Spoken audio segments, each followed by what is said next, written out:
This is a true story. The reconstruction is based on eyewitness accounts.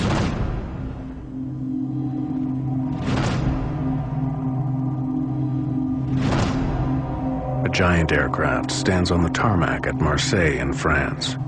It's been taken over by hijackers, who are preparing the worst terrorist atrocity the world has so far seen. The men are heavily armed and carrying powerful explosives. The French Prime Minister faces a terrible dilemma. Storm the plane, lose 173 passengers and crew. But let it take off, and there will be an even bigger price to pay. This will become a blueprint for defeating a terrorist hijacking. With eyewitness testimony and video recordings, this is the inside story of the hijacking the world forgot.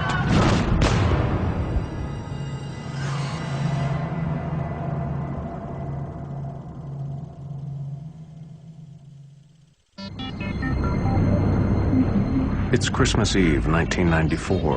An Air France jet is on final approach to Algiers airport. It's the early morning flight from Paris to this former French colony on the north coast of Africa. The plane is an Airbus A300, with a crew of 12 on board. 3 greens. This is no ordinary landing. Algeria is in a state of civil war. The area around the airport has been the scene of fierce fighting. There is a very real threat of missiles being fired at the plane as it comes into land. The flights to Algiers are only done by volunteers because of the terrorist threat. We're all aware of it. We accept the risk. So dangerous is it that Air France, the French state airline, has asked its government if it really needs to continue these flights to Algiers. So far, there has been no reply. 100 feet. 50 feet. 20 feet. Lever plus engage. The captain of Air France Flight 8969 is Bernard Delem, a highly experienced pilot. This is his first ever television interview. The events are still so threatening to him that he will only appear in silhouette. There were some security measures, like on any other flight, and a few extra ones since we were in Algiers.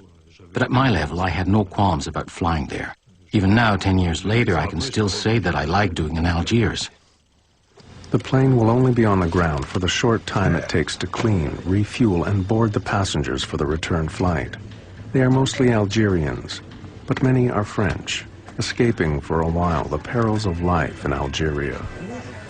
3 years earlier, Islamic fundamentalists had won the elections there, hoping to install an Islamic state. But then the military seized power and imprisoned their leaders. Since then, Algeria has descended into chaos. Boarding is nearly over, but then... Presidential police, you two take the rear. Another sign of the fraught security situation. Police board the plane for one more check. Police, nobody move, please. Presidential police, we're carrying out an identity check. No, you stay here, we'll handle it. It'd be best if I made an announcement. Okay, go ahead.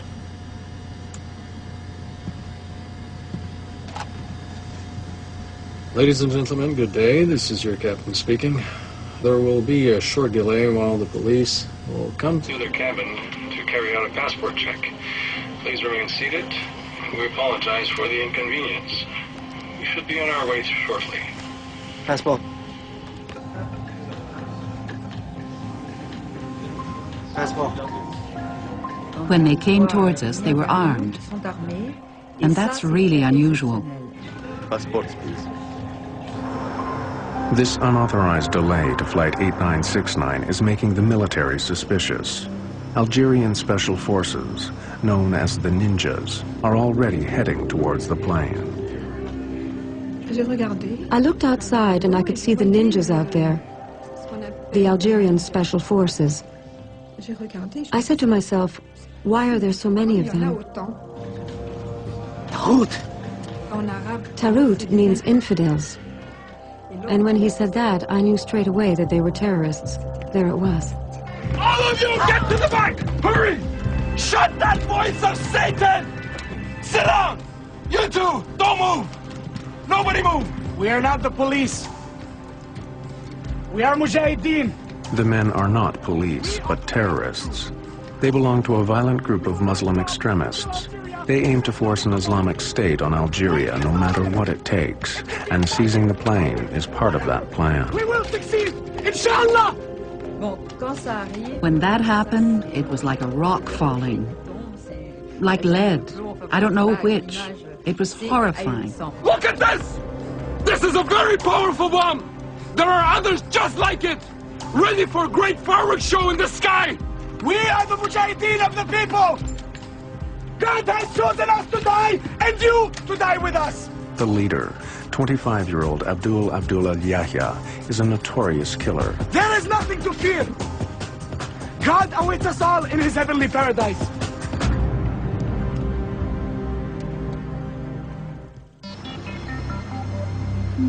Outside, news spreads quickly and reporters arrive at the scene.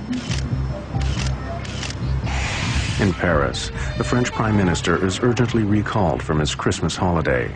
It's an international crisis.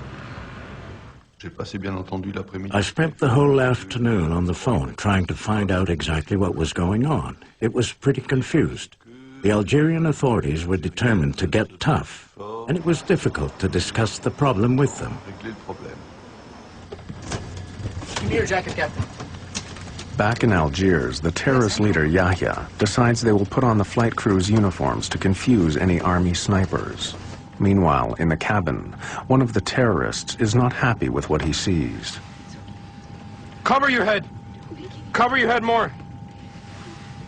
You too! Their Islamic customs were not being respected.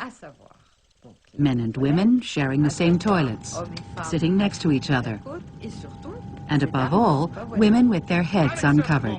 That was intolerable for Lotfi, and it threw him into a rage.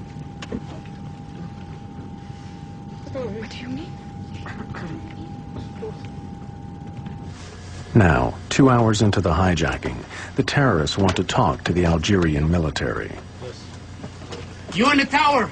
We have taken control of this Air France flights. We are the armed Islamic group. Do you hear me? Do you understand? Do you hear me? What is wrong with this thing? They don't hear me. They couldn't hear you because you both talked at the same time. You have to start again. You tell them. Do it. Air France 8969. What do you want me to say? The terrorists order Captain Delem to take off for Paris. They say they're going to hold a press conference there. But the plane can't move. The passenger boarding stairs are still attached, and the Algerian military have parked vehicles to block the runways.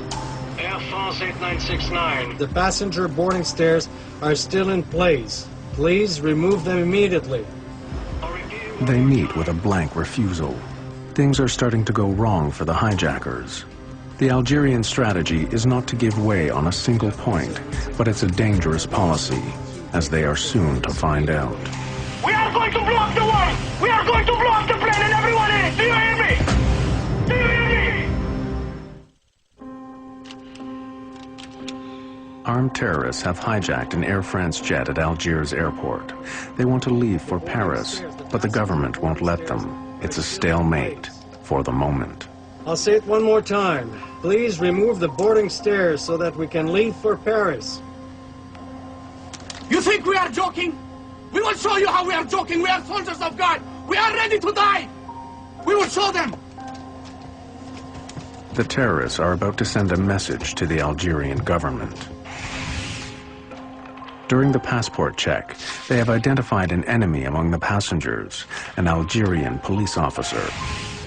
Then 2 rows behind me, there was a policeman. Can you come with us, please? We need your help. He asked the policeman to follow him. It's crazy, I don't know if he knew, but he was very hesitant. He was walking, but reluctantly, because he didn't know what was going to happen to him. Open the door, please.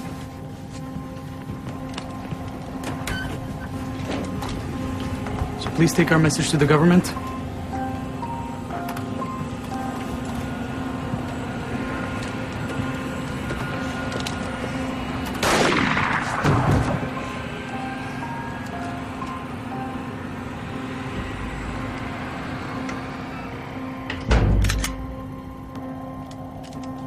Few passengers are aware of the murder.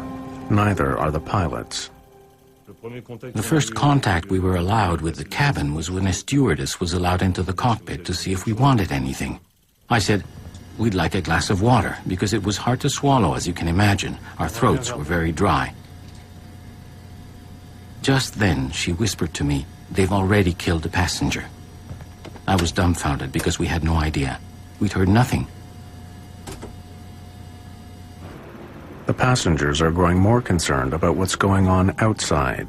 There are signs that the Algerian Special Forces are preparing for an armed assault on the plane. The biggest worry that we all had was that the ninjas, the Algerian Special Forces, would attack the plane. Things were going on inside the plane, sure, but anything that would come from the outside would upset things, and that scared us. As French Interior Minister at the time, Charles Pasqua knows exactly how the ninjas operate.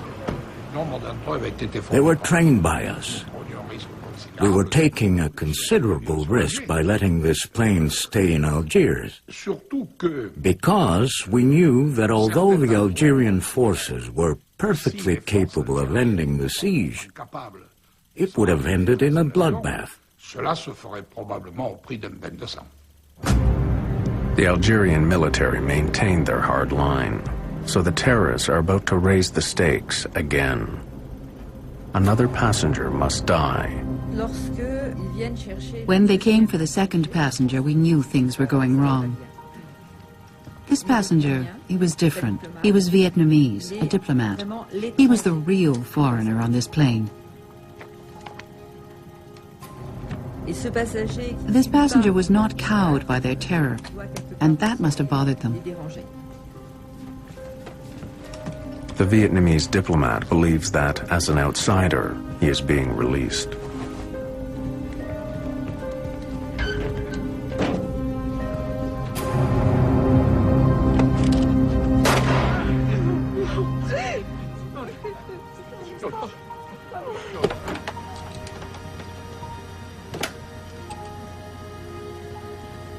The stewardess went back to the cabin and came back with a bottle of water and some glasses. She served us and whispered, "It's not one now, it's two." Immediately, I realized that we had really hit the jackpot. The behavior of the killer in the group is becoming increasingly bizarre. The tallest one, the killer, when we passed each other on the plane, he would take me by the neck and kiss me on the forehead. And later on, the meaning of this was more or less confirmed to me. People told me that this could be seen as the kiss of death.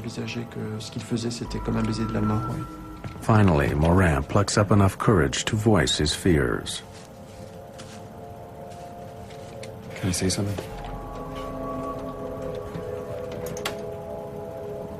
I want to ask you a favor.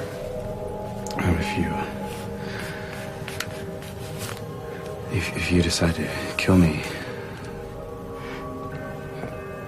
I want you to promise me. I don't want to be killed by a bullet in the back, because when I die, I want to be able to see your face. What are you afraid of? Well, it's impossible not to be afraid with what's going on the plane. You don't need to worry. Because if I kill you, you will be a martyr. You will go straight to paradise.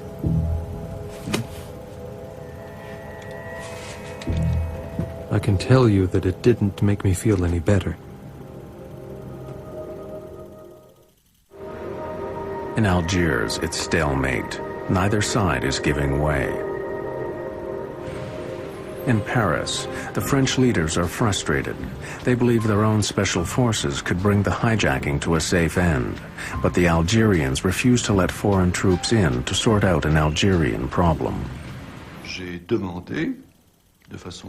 I asked the Algerian authorities extremely forcefully and urgently to let the plane take off, because I considered that it was a French plane belonging to Air France, which, although it had on board a majority of Algerians, had dozens of French there too.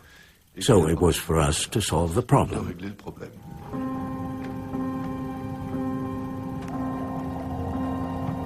Night falls. Flight 8969 is pinned down by spotlights. The passengers have now been held hostage for 7 hours. Initial panic has given way to tense calm. Few realize that 2 passengers have already been murdered, and the crew is working hard to defuse the situation. Like here, for instance, it's the APU, Auxiliary Power Unit. The role of a crew in these conditions is to keep things calm, to earn trust, to keep things going, which is very important. At the start of a hostage-taking, it's always violent. You have to buy time, to calm people, to show what you're like, to find out who they are, and so on. And then try to gain their trust.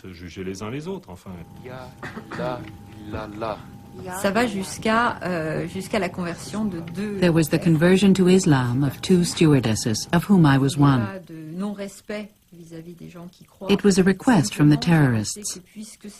I don't have any disrespect for believers, but if it could help calm the terrorists down, then I didn't have any problem faking a conversion.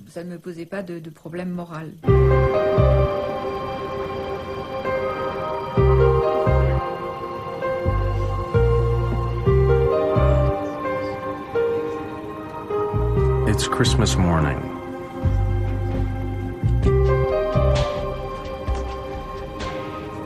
During the night, the French government has decided to send its special forces to the island of Majorca, as close to Algeria as possible, without being accused of interfering. Colonel Denis Favier was then a major in charge of the French counter-terrorist unit, the GIGN. Since the hijacking, there are fears terrorists have put a price on his head, and he doesn't want his face to be seen. The decision was taken to send GIGN to Majorca. An Air France aircraft was put at our disposal, identical in every respect to the hijacked aircraft, as well as an experienced crew who knew the technical side, all the details of the plane. En route to Majorca, Major Favier's men have familiarized themselves with every detail of the A300 Airbus in the expectation that they will get the chance to attack the plane. However, the Algerian government has another trick up its sleeve. They have managed to identify the terrorist leader Yahya and bring his mother to the microphone to try to weaken her son's resolve. Ma! Ma! I love you, but I love God more! The Algerian government's tactic misfires. It sends Yahya into a boiling rage. They went and got my mother. Can you imagine that? My mother! They went and dragged my mother over here! How many French are back there? 1 man and woman. Go get the man. What do they think they're playing at? What do they think they're doing?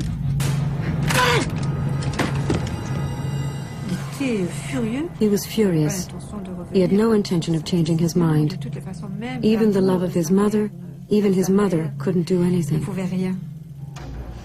Until now, the terrorists haven't targeted any French citizens, but their time has come.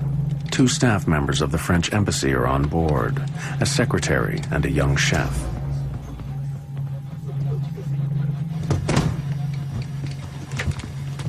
Okay, now we will teach you how to play games with us. Are you listening to me? You tell them that if they don't let the plane take off, we will kill every single passenger one by one. Tell them. My name is Yannick Beignet. I work at the embassy. They're threatening to kill us. If you do nothing, they'll start the executions. You've got to do something, and quickly. Quick as you can. We care nothing for you. We are soldiers of God. We'll kill him and we'll throw him outside the door. You can come and pick him up. Get me a magazine. He was terrified, Yannick. He was looking at me, but he was terrified. Was he pleading with me to help him? Was he? You two, we better off going back to your places. Go!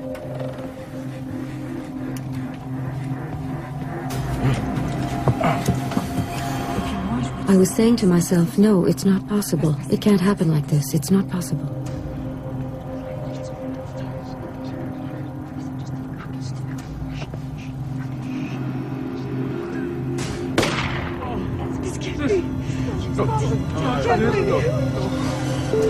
The door-open warning light confirms that the terrorists have carried out their threat. Air France 8969. You happy now? See what you get when you play tough. We witnessed at a distance the execution of this man. It was something we lived through with great emotion in Paris, because we were patched into the conversations between the plane and the control tower. The French government can no longer simply stand by. Prime Minister Balladur gets on the phone and threatens his Algerian counterpart. I told him that I would hold the Algerian government responsible for what happened and make it known to international opinion. Balladur's threat works. The Algerian president caves in. Finally, after 39 hours of terror, Flight 8969 can leave for France.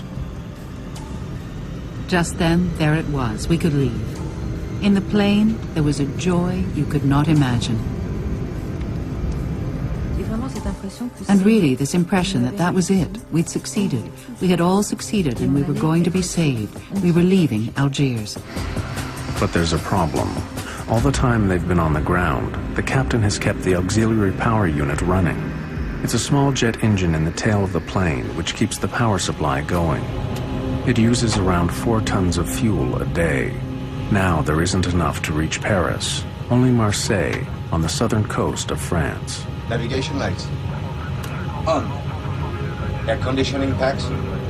Flight 8969 prepares to take off. The crew are relieved to be going home. Both they and the passengers believe that whatever the future holds, it can't be as bad as what they're leaving behind. They don't realize the horror that awaits them.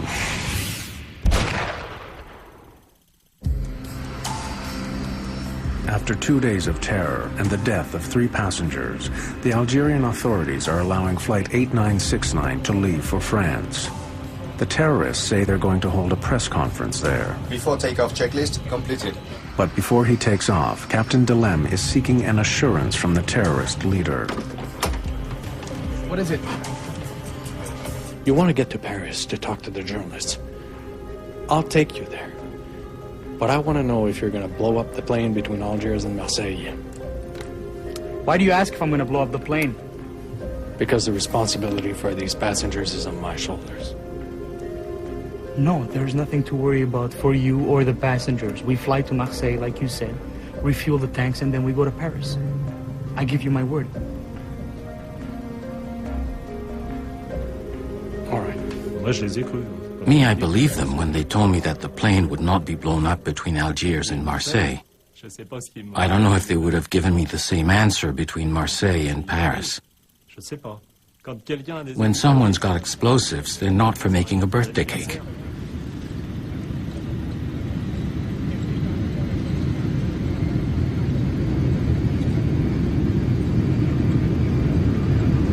We have 2 terrorists strapped in their seats in the cockpit, and they're so excited. They're like kids, excited, happy. What's more, they've succeeded. At 3:30 in the morning on the 26th of December, the plane approaches Marseille Airport. They're unaware that Major Denis Favier and his French Special Forces have got there ahead of them from Mallorca and are now planning a showdown. Normally you arrive on ground that's held by the enemy. But here it's the enemy who's going to arrive on ground where you are in total control. And that's a key element in the success of the operation. 50 feet. 20 feet. For the terrorists, it's the magic moment. We are landing in France. We'll get fuel. We'll get provisions to take off again and go to Paris, because that's the objective. The airport is very dark. There are the lights of the plane and the little car, the Follow Me car, which we follow, and we do not go to the terminal. The plane is being deliberately led away to a remote corner of the airfield. Tension is very high because the French government has received some alarming news. While the plane was flying towards France, we received other information, according to which the terrorists plan to use the plane to carry out an attack on Paris.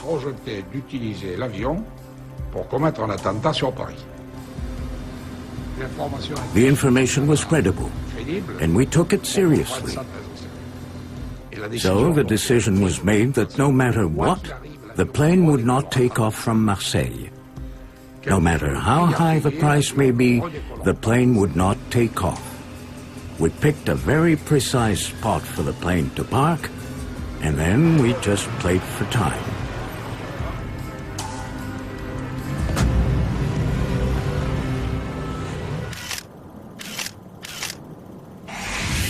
The French tactics will now be dictated by Major Favier. His plan is to wear the terrorists down. Whilst always appearing conciliatory, the French will spin out negotiations as long as possible. They know that Yahya and his men must be tired. The hijacking has now gone on for nearly 2 days. Air France 8969, we require immediate refueling. 27 tons! 27 tons.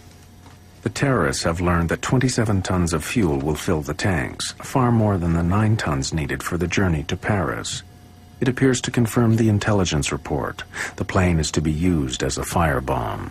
They say it's not possible because of the killings, because of what happened in Algiers. It's in all the papers. The workers who do the refueling are afraid. They won't come near the plane. Tell them we want to go now. We'll do a press conference in Paris. Air France 8969, they want to leave for Paris right away. They wish to hold a press conference in Paris.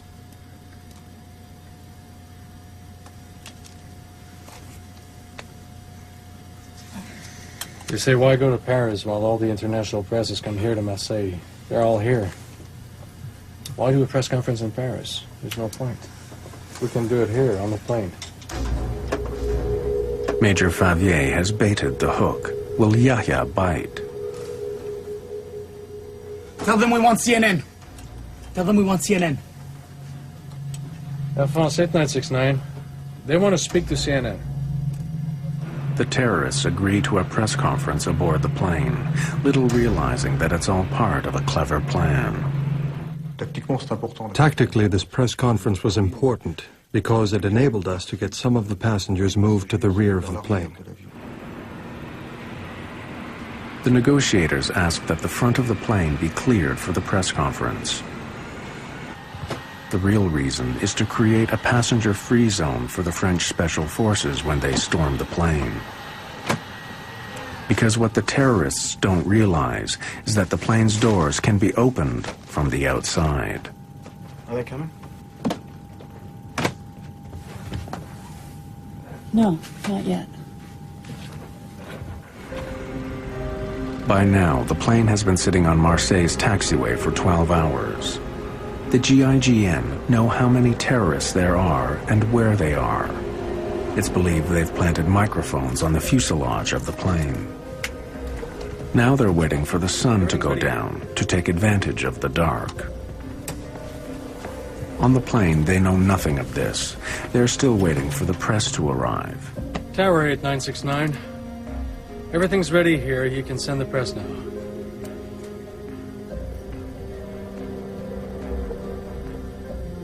(8969).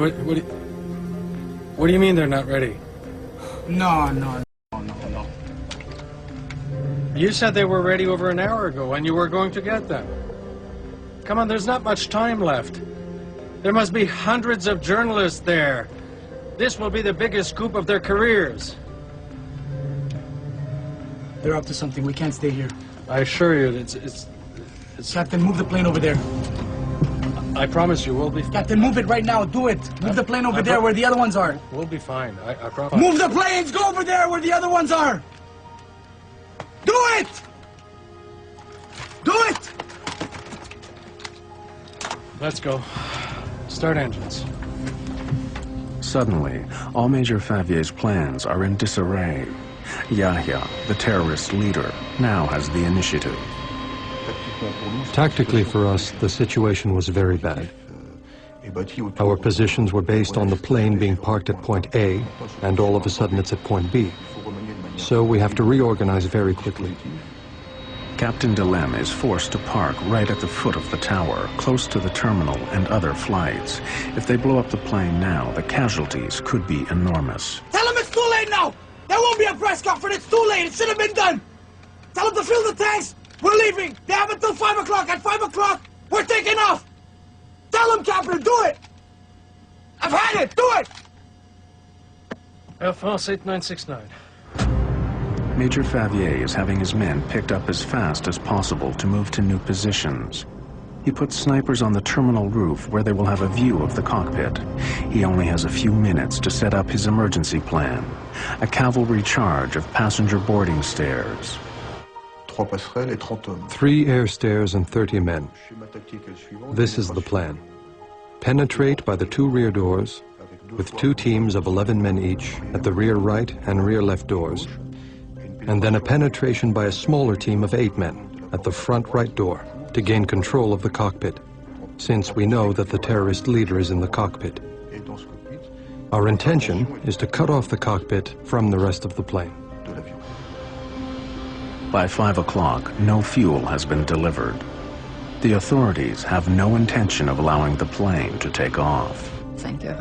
5 o'clock comes round, and there, it's the moment when Yahya has to do something.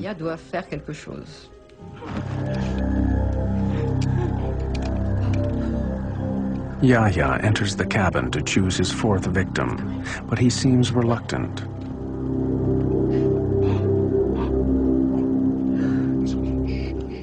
He chooses a member of the crew, the youngest, the most foreign, who had made the mistake of telling him he was an atheist.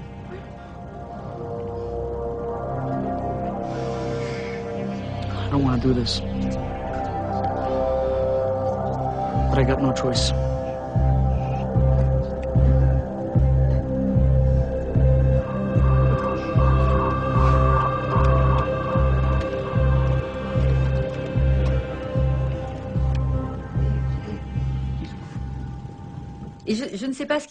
I don't know what was going on in Yahya's head, and we never will. I don't know if he changed his mind, but he kept putting off this execution. So instead of that, he fired on everything around.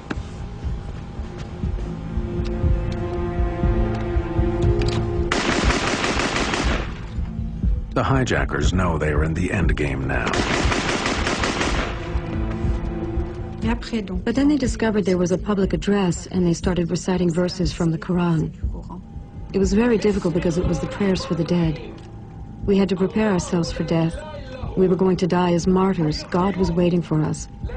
There was silence, and all of a sudden it was a state of panic.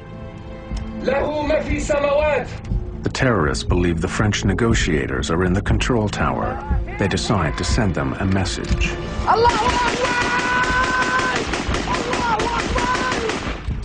One of the terrorists opened the side window of the cockpit and hosed down the control tower. The glass shattered all around us. We were literally machine-gunned. Since we had landed in Marseille, there had been some moments of tension, but nothing like what seemed to be about to happen. We're gonna succeed in our mission, Captain. Don't worry about that. Major Favier has been given carte blanche by the French Prime Minister. He decides the moment has come to act. When the terrorists started firing with an automatic weapon on the tower, There was danger inside the plane, so we now had justification for an armed attack.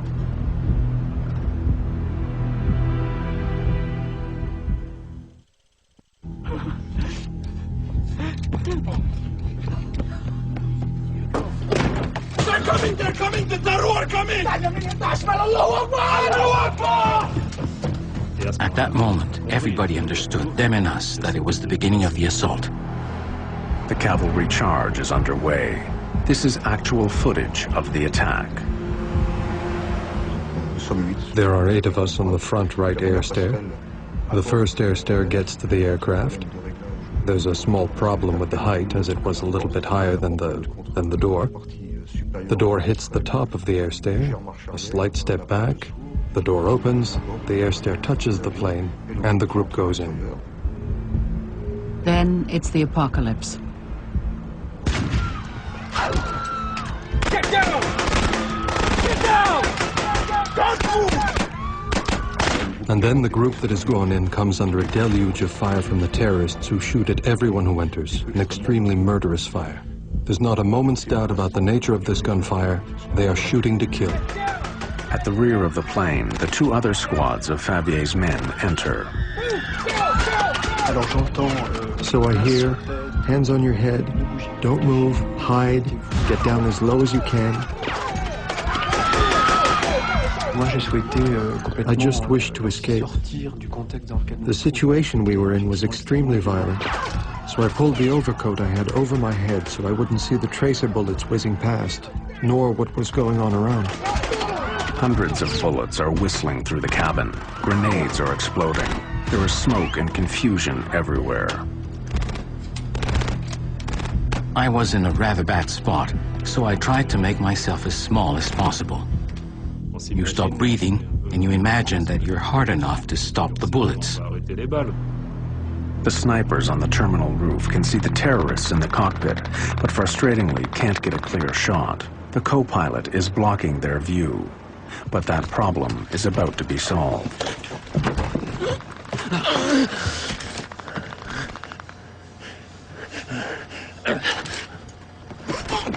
Actual video shows the co-pilot, Jean-Paul Borderie, falling onto the hard concrete. Yet amazingly, he still manages to stagger away to safety. It gives the snipers the chance they've been waiting for.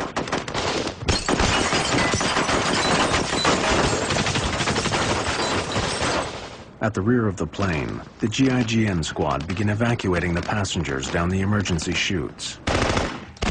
Unbelievably, only a few minutes after the assault began, most of them have been rescued.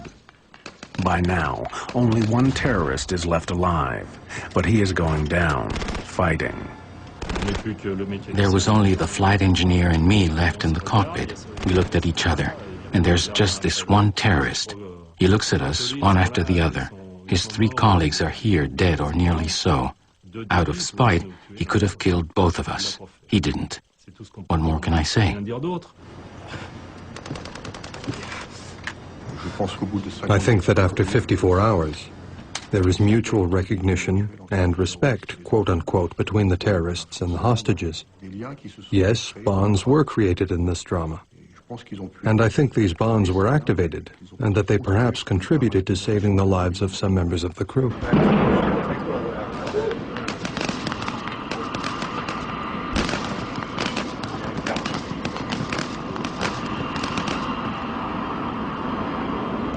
The final surviving terrorist holds them at bay for almost 20 minutes, but his time and his ammunition are running out.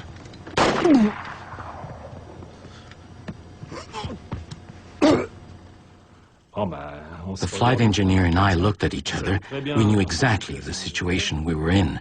As long as there were gunshots, we knew we could die. But once it stopped, or when we thought it had stopped, then we said, all right, it's over. But it's not over yet for the captain and his flight engineer. The GIGN are not sure who are the terrorists and how many are still alive. Everyone is suspect.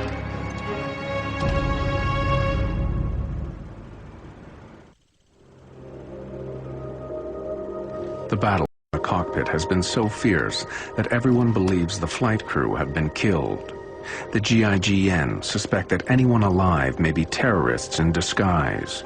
The flight engineer is let off the plane and handcuffed. Get up! Hands on your head. I'm the captain of the plane. Now we'll get out. Not with my hands on my head. I would never have left the cockpit with my hands on my head. After all I had been through, I would not be punished like a child. When we saw Bernard and Alain come out, we couldn't believe it. Alain was handcuffed and his shirt was covered in blood. He said, "I'm deaf, I'm deaf." But we said, "Yes, but you're alive." We told them, "He's our flight engineer, let him go." It was incredible.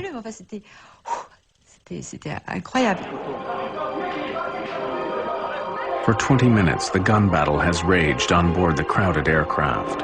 Hundreds of shots have been fired. Numerous grenades exploded. Yet all 173 passengers and crew have survived. Captain Delem himself escaped with bullet wounds to his right elbow and thigh.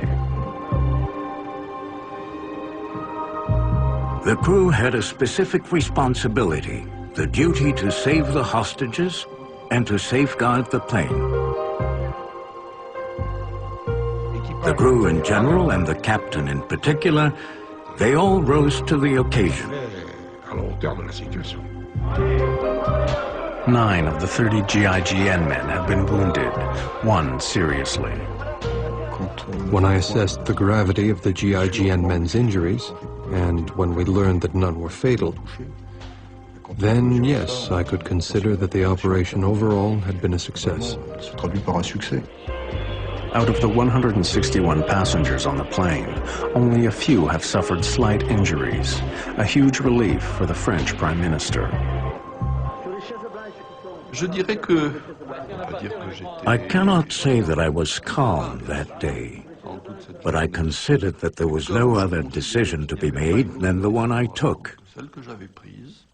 So the only thing that was left for me was to hope that things would unfold well. And as a matter of fact, they unfolded exceptionally well.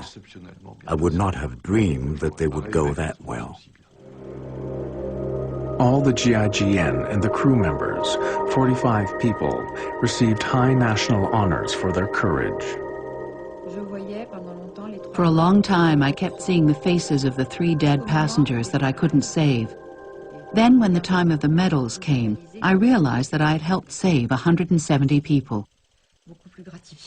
It's a lot more gratifying, and it allowed me to mourn and get over it. I don't wear the medal, but I'm proud of having it, and I consider that we deserved it. We only did what we were supposed to, our job.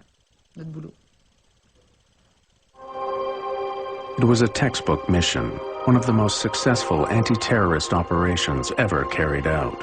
But the traumatic experience will never leave the survivors. Zahida Kakachi, the passenger, could not stay in Algeria. She became so anxious about her safety, she emigrated to France. Stewardess Claude Berniard was thanked for her work, but never worked for Air France again. Nor did Christophe Morin. Since this horrific experience, his outlook on life has radically changed. He now works for a charitable organization. Captain Delem eventually returned to flying duties. After a further 9 years of service, he has recently retired from Air France. Later, a former leader of the Algerian terrorist groups, Omar Chiki, confirmed that the plan had been to blow up the plane over the Eiffel Tower, the symbol of the French nation. Hundreds might have been killed when the plane crashed down onto the crowded streets of Paris. They never tried again, and the world would forget this hijacking until 7 years later.